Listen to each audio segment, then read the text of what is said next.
So we're on to book 8, How to Break a Dragon's Heart. The plot is that Kamikaze's gone missing, and so the hooligan tribe, including Stoic and Hiccup, are looking for her on the Ugly Thug territory. But the hooligans are technically trespassing again, so they get captured by the Ugly Thugs, and here we meet the chief, Ugg. Fishlegs has been sending love poetry to Ugg's daughter, Princess Tantrum, and so Hiccup has to take the blame because otherwise Fishlegs will be put to death, and now Hiccup has become an unwilling suitor to Princess Tantrum. I really like the premise of this book. It's a lot darker, which, hey, that's pretty festive at this time of year. We got some more lore drops in this book. So Fishlegs was abandoned at birth, right? So he doesn't belong to the hooligan tribe. They found him and took him in, but now he's reconciling with his identity. We effectively get some vampire dragons, but they're not called that. They're basically sidelined. The plot feels a bit formulaic again, but I think these lore additions and the Berserker Island sequence really make up for it. Berserker Island is very unsettling, and compounding this is Hiccup's sequence with the witch, Excelinor, in her prison dungeon.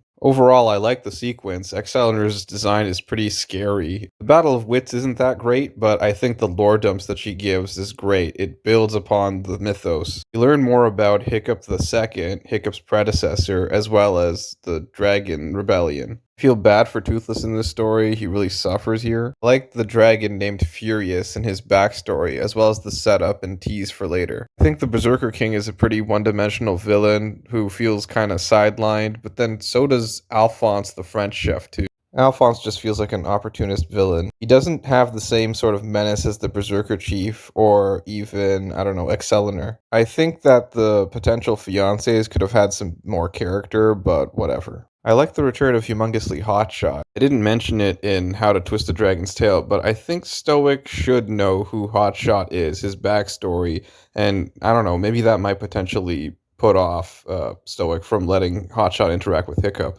I think Princess Tantrum could have used more development, but I also really want to know what the Windwalker's story is. They hint at Hiccup's other dragon, the Windwalker, having a history of being abused. And it finally talks to Hiccup. The themes of the book seem to be about lineage, as well as rivalry and trauma. It feels like the pacing is finally picking up, and I want to see what comes next. I hope the plot threads are wrapped up.